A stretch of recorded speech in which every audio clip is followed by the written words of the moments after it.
28-year-old Lisa had everything she thought she wanted. A corner office on the 15th floor of downtown's most prestigious building, a closet full of designer clothes, and a bank account that made her old friends jealous. She drove a white BMW and lived in a fancy apartment with floor-to-ceiling windows that overlooked the city. From the outside, her life looked perfect, but there was something eating away at her from the inside, something she never talked about with anyone. Not her co-workers, not her friends, and definitely not her boyfriend David, who came from one of the richest families in town. The thing that bothered Lisa was simple but complicated at the same time. She was ashamed of the man who had raised her. His name was Robert, and he was 65 years old with kind eyes and hands that were always a little rough from work. He had been cleaning floors and emptying trash cans at Jefferson High School for over 20 years. Every morning at 5:30, he would put on his navy blue uniform and head to work with a thermos of coffee and a smile for everyone he met. Robert wasn't her real father. Lisa's parents had died in a terrible car accident when she was just 7 years old. She remembered very little about them except for a few blurry photos and the smell of her mother's perfume. After the accident, she had nowhere to go.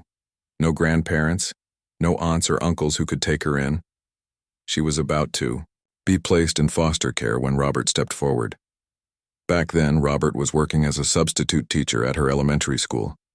He had seen Lisa in the hallways, noticed how quiet she had become after losing her parents. When he heard about her situation, he didn't think twice. He filled out the paperwork, went through all the background checks, and opened his small 2-bedroom apartment to a scared little girl who had lost everything. Lisa still remembered her first night in Robert's home. She had been so frightened and confused. Robert made her favorite dinner, grilled cheese and tomato soup, and sat with her while she ate. He didn't try to replace her parents or make her call him Dad. He just promised he would take care of her, and he kept that promise every single day for the next 21 years. Growing up, Lisa never felt like she was missing anything. Robert worked extra shifts to pay for her school supplies, her clothes, and her activities. When she wanted to take piano lessons, he picked up weekend work to afford them. When she needed help with homework, he would sit at their small kitchen table for hours, even when he was exhausted from work. Robert never missed a school play, a parent-teacher conference, or a graduation ceremony. He was always there in the front row, taking pictures and cheering louder than anyone else. He taught her how to ride a bike, helped her through her first heartbreak, and stayed up all night with her when she was sick. But somewhere along the way, things started to change. It began in high school when Lisa started hanging out with kids from the wealthy side of town. Their parents were doctors, lawyers, and business owners. They lived in big houses with swimming pools and took vacations to places Lisa had only seen in magazines. Slowly, Lisa began to feel embarrassed when Robert picked her up from school, in his old pickup truck, still wearing his work uniform. The feeling got worse in college. Lisa had received a full scholarship to study business, something that made Robert incredibly proud. But when her new friends talked about their families, Lisa found herself making up stories. She told them her father was in facilities management instead of saying he was a janitor. She avoided bringing anyone home and always made excuses when Robert wanted to visit her on campus. After college, Lisa got a job at Morrison & Associates, one of the city's top marketing firms. She was smart, hardworking, and ambitious. Within 3 years, she had worked her way up to a senior position, with a salary that was more than Robert made in 2 years. She bought expensive clothes, joined an exclusive gym, and started dating David, whose family owned half the commercial real estate in the city. The more successful Lisa became, the more distant she grew from Robert. She would visit him maybe once a month, and their conversations became shorter and more awkward. Robert would ask about her work, her friends, and whether she was happy. Lisa would give short answers and check her phone constantly, always eager to leave. Robert noticed the change, of course. How could he not? The little girl who used to run into his arms when he came home from work now barely hugged him goodbye. The daughter who used to tell him everything now seemed like a stranger. But Robert never complained. He never made her feel guilty. He just continued to love her quietly, hoping that someday she would remember how much they meant to each other. The Breaking point came when David proposed to Lisa at the city's most expensive restaurant. It was everything she had dreamed of: a huge diamond ring, champagne, and a proposal that would be talked about in their social circle for months. But when Robert heard the news and asked if he could take them out to dinner to celebrate, Lisa felt panic rise in her chest. She imagined Robert in his worn-out Sunday clothes, sitting across from David's perfectly polished family. She pictured him trying to make conversation about his job at the school, while David's father talked about his latest business deals. She thought about the embarrassment she would feel, the questions David might ask later, and the looks they would get from other people in the restaurant. That's when Lisa made the decision that would change everything. She started avoiding Robert's calls. When he stopped by her apartment building, she told the doorman to say she wasn't home. She canceled their monthly dinners and stopped responding to his text messages. Robert tried to understand what he had done wrong, but Lisa had made up her mind. She convinced herself that she was doing the right thing. She was protecting both of them from an uncomfortable situation. David's family would never understand her background, and it would be better for everyone if she just moved on with her new life.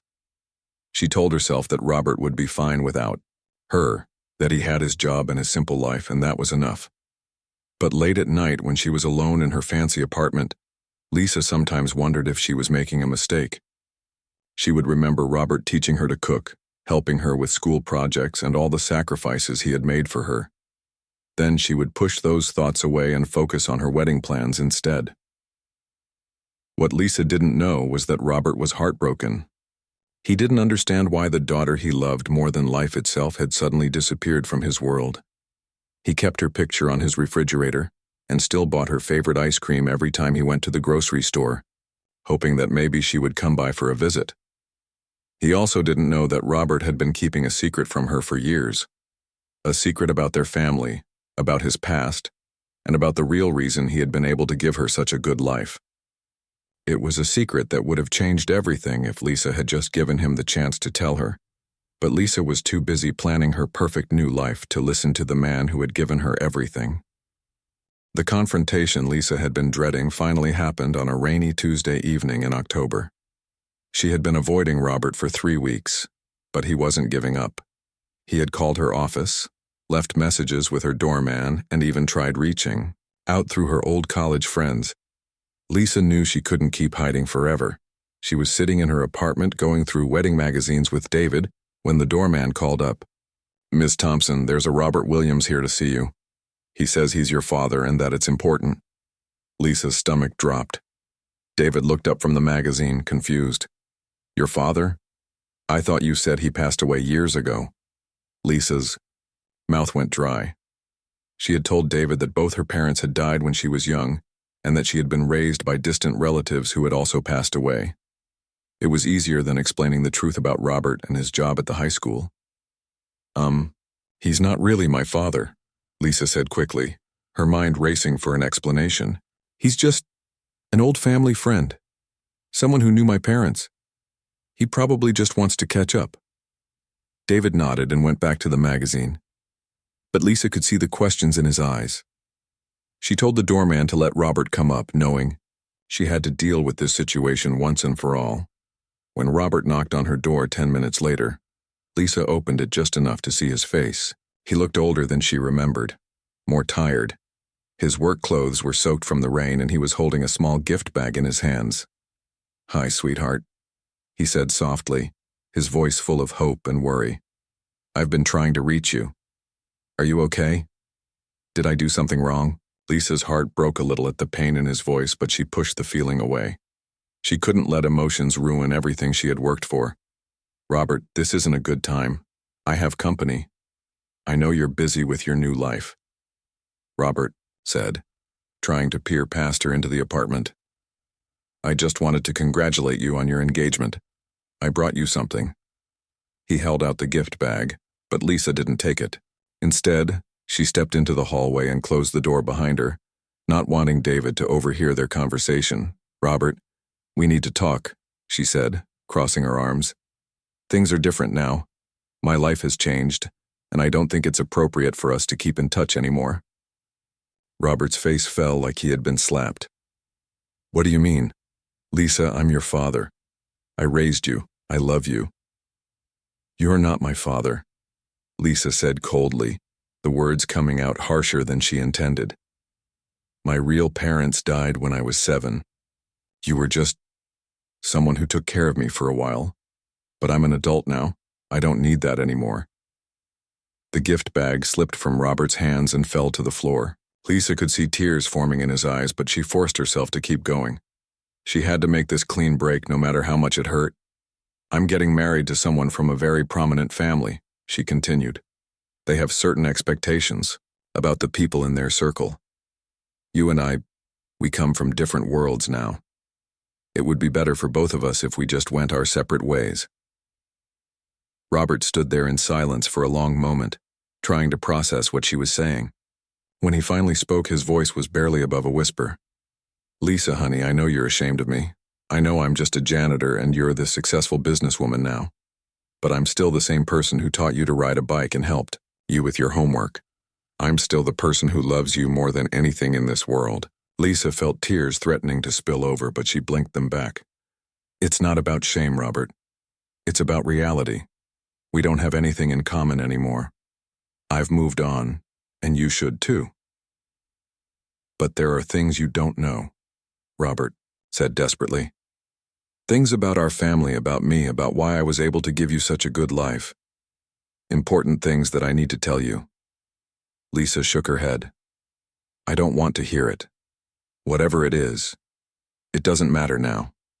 I'm starting a new chapter of my life, and it doesn't include you. She could see Robert's heart breaking right in front of her, but she couldn't stop now. She had to finish this. I don't want you calling me anymore, she said firmly. I don't want you coming to my apartment or my office. I don't want you trying to contact me through other people. This is goodbye, Robert.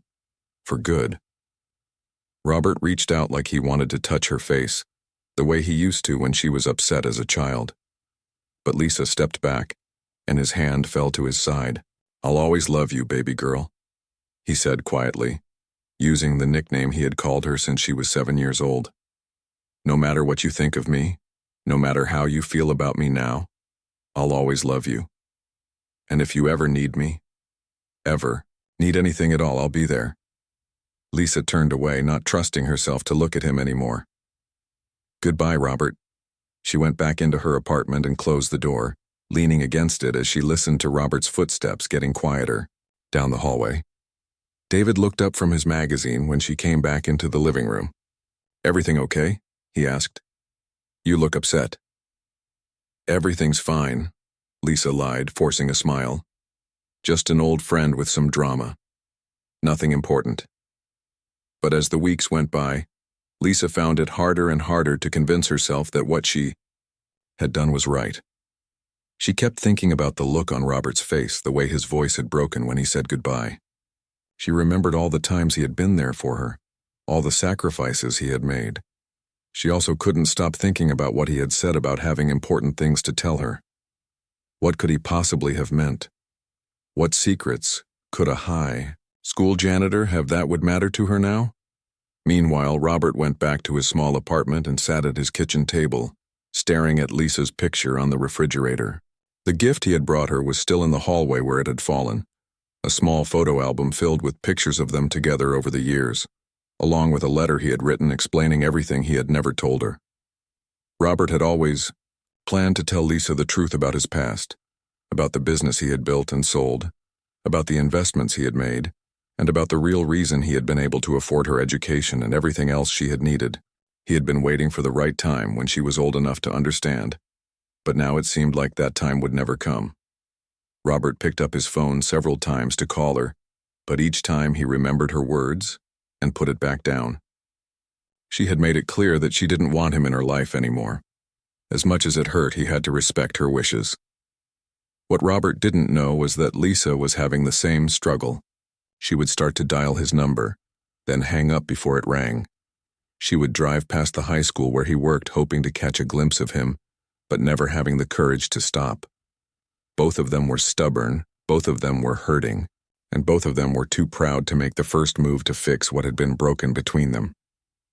6 months had passed since Lisa's cruel goodbye to Robert, and on the surface her life looked better than ever.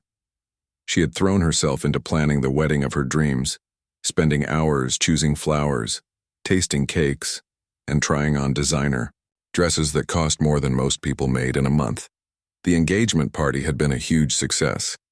200 guests filled the ballroom of the city's most exclusive hotel, sipping champagne and congratulating the happy couple. Lisa smiled and laughed all night, playing the part of the perfect bride-to-be. But even surrounded by all those people, she felt strangely empty inside. David's parents had fully accepted her into their family. His mother, Patricia, took Lisa shopping for her wedding dress and talked about how proud she was to have such an accomplished daughter-in-law. His father, William, had even offered Lisa a position at his real estate company after the wedding, saying she had the kind of business sense they needed. "You're exactly what our family needs," Patricia had told her over lunch one day. "Someone with drive and ambition who understands what it takes to succeed in this world." Lisa had smiled and thanked her, but the words felt hollow. She wondered what Patricia would think if she knew the truth about where Lisa came from, about the man who had raised her in a tiny apartment above a laundromat. The wedding preparations kept Lisa busy, but strange things kept happening that made her think about Robert whether she wanted to or not.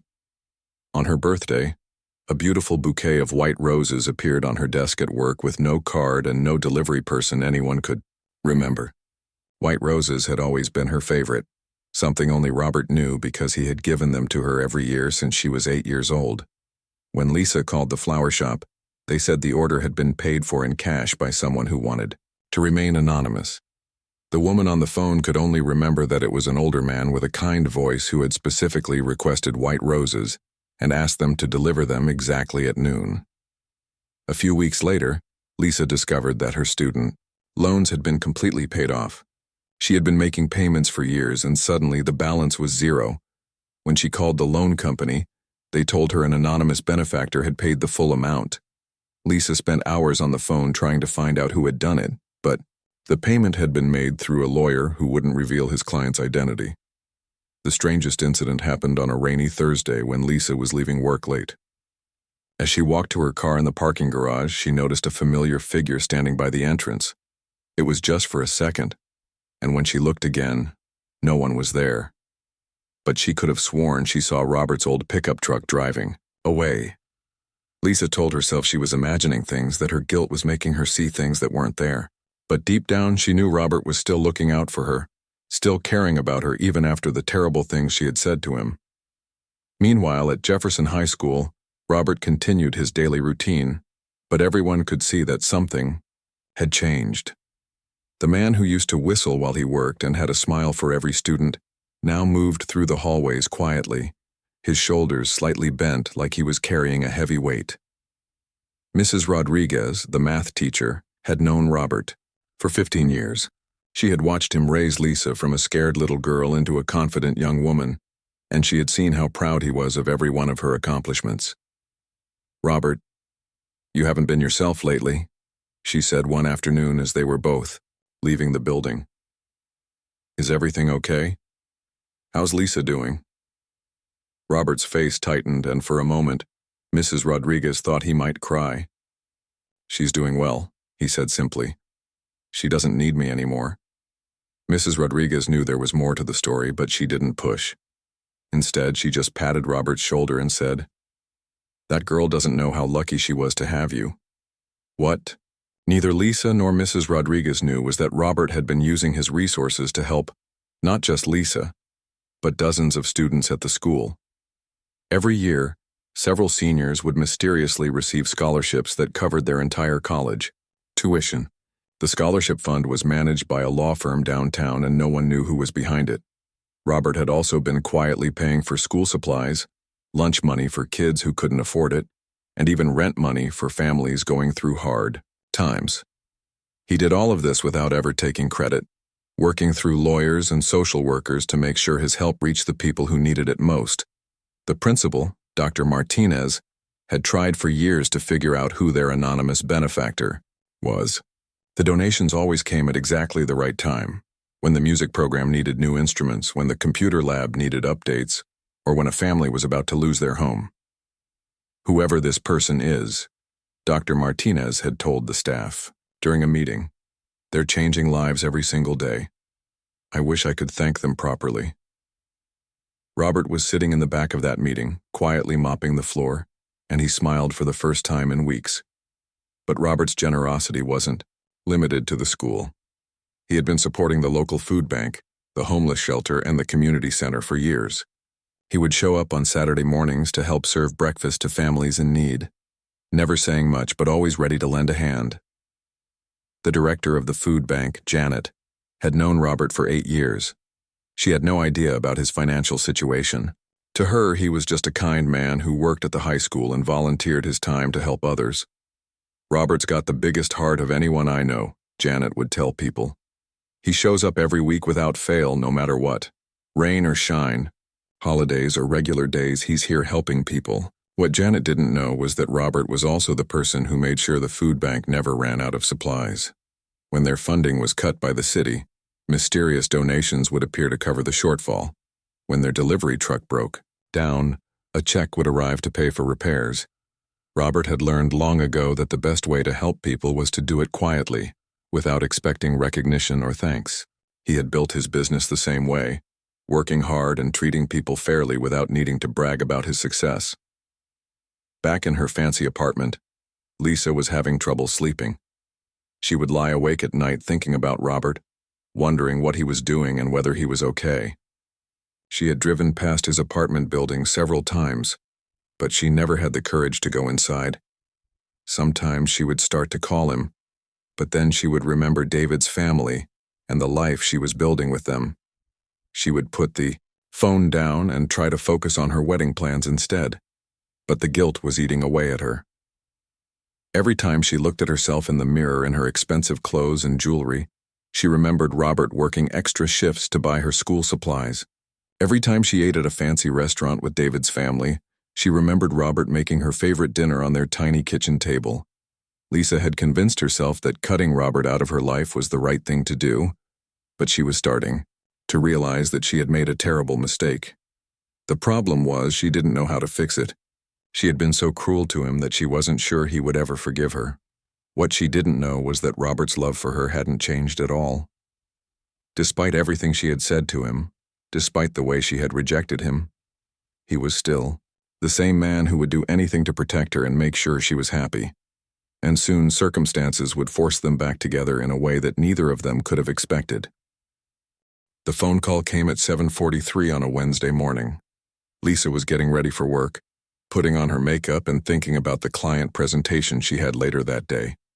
When her phone rang, she almost didn't answer it because she didn't recognize the number. "Is this Lisa Thompson?" the voice on the other end asked. It was a woman and she sounded serious. "Yes, this is Lisa. Who is this?" "This is Nurse Johnson from Riverside General Hospital.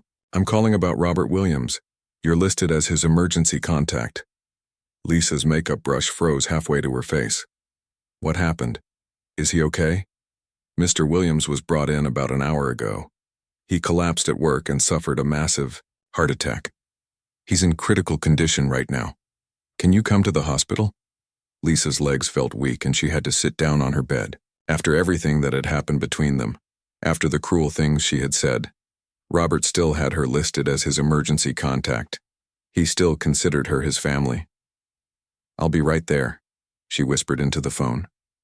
Lisa called in, sick to work, and drove to the hospital as fast as she could.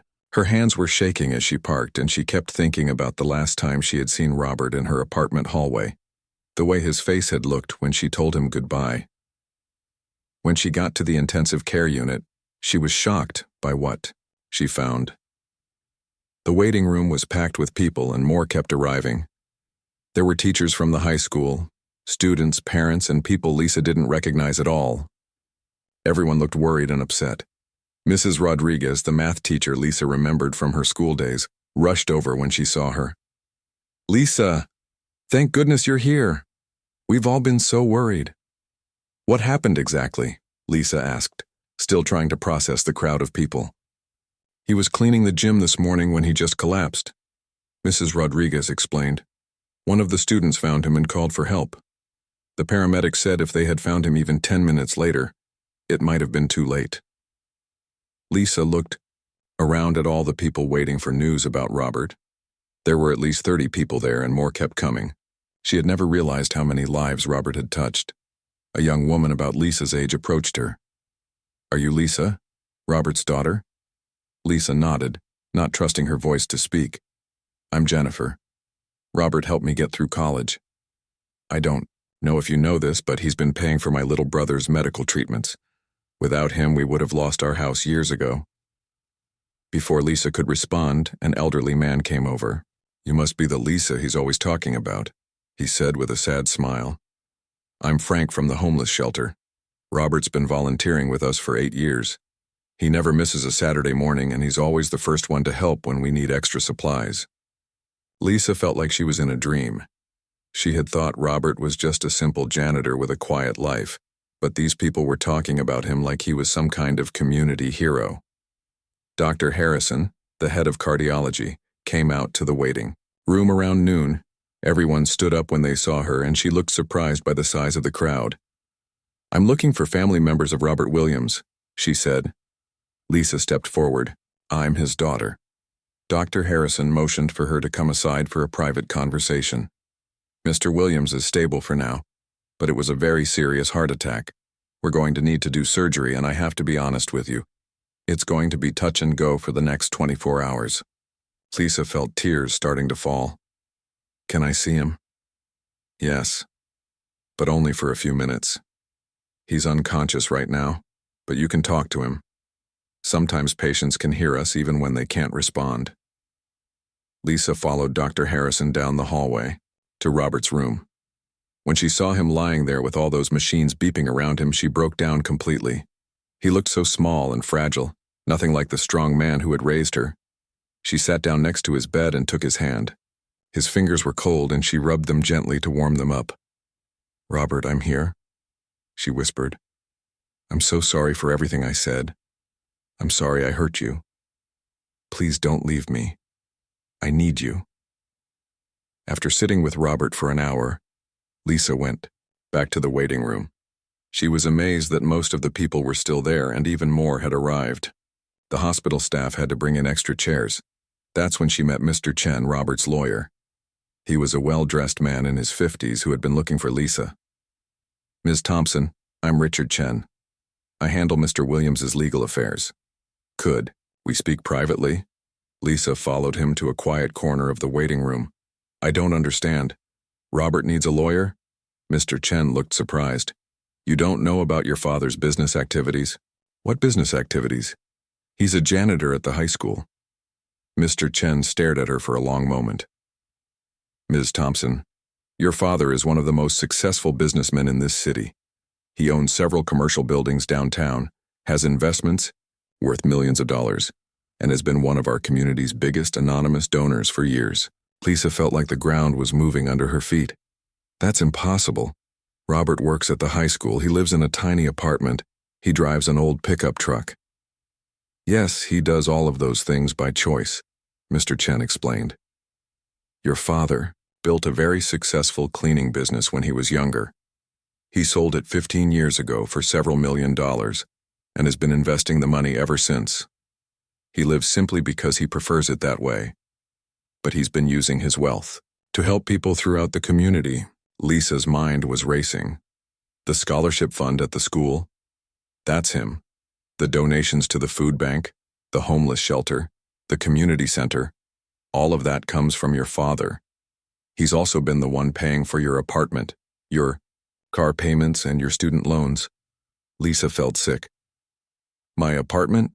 But I pay rent every month. To a property management company that your father owns. He's been covering the difference between what you pay and what that apartment actually costs.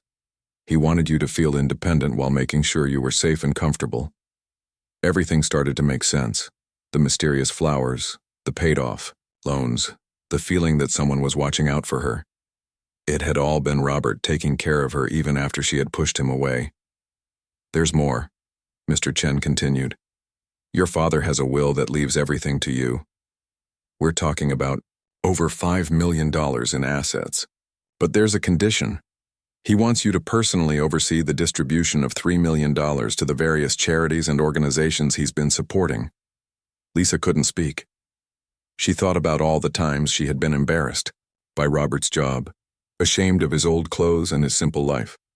She had been so focused on appearances that she had completely missed who he really was. "Why didn't he tell me?" she finally asked. Mr. Chen smiled sadly. "He was planning to. He wanted to wait until you were older and more established in your career. He thought you might feel pressured or overwhelmed if you knew too early. He was very proud of your success and wanted you to know that you had achieved everything on your own merit." Lisa went back to Robert's room and sat with him again.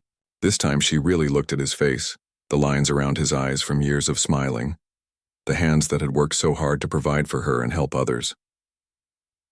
"I'm sorry I didn't see who you really were," she whispered. "I'm sorry I was so blind and selfish. Please wake up so I can tell you how much I love you." The machines continued to beep steadily, and Lisa held his hand, praying that she would get the chance to make things right. The surgery lasted 6 hours. Lisa sat in the waiting room the entire time, surrounded by people who loved Robert. She watched teachers comfort crying students, saw families whose lives had been touched by Robert's generosity, and listened to story after story about the man she had pushed away. Around midnight, Dr. Harrison finally came out with news. "The surgery went well. Mr. Williams is stable, but he's still unconscious. The next 24 hours are critical, but I'm cautiously optimistic." Lisa stayed at the hospital all night, sleeping in the uncomfortable chair next to Robert's bed. She held his hand and talked to him about everything she should have said years ago. She told him about her job, her fears, and how sorry she was for being so ashamed of the man who had given her everything. David came by the hospital the next morning with coffee and flowers. Lisa had called him to explain what happened, though. She still hadn't told him the whole truth about Robert being her adoptive father. "How's your friend doing?" David asked, setting the coffee down next to her. Lisa looked at Robert's peaceful face and made a decision that surprised even her. "David, I need to tell you something important. Robert isn't just a family friend, he's my father. He adopted me when I was 7 years old and raised me by himself." David looked confused. "But you said your parents died and you were raised by relatives who also passed away." "I lied," Lisa said simply. "I was ashamed of Robert because he works as a janitor at a high school. I thought your family wouldn't accept me if they knew where I really came from." David was quiet for a long moment, processing what she had just told him. "Lisa, my family cares about you, not your background. Why would you think we'd judge you for that?" Before Lisa could answer, Robert's eyes fluttered open. It was the first time he had been conscious since the heart attack, and Lisa immediately stood up and leaned over his bed. "Robert, can you hear me?" Robert's voice was weak and raspy, but he managed a small smile when he saw her face. "Baby girl, you came." Lisa started crying again. "Of course I came. I'm so sorry, Robert.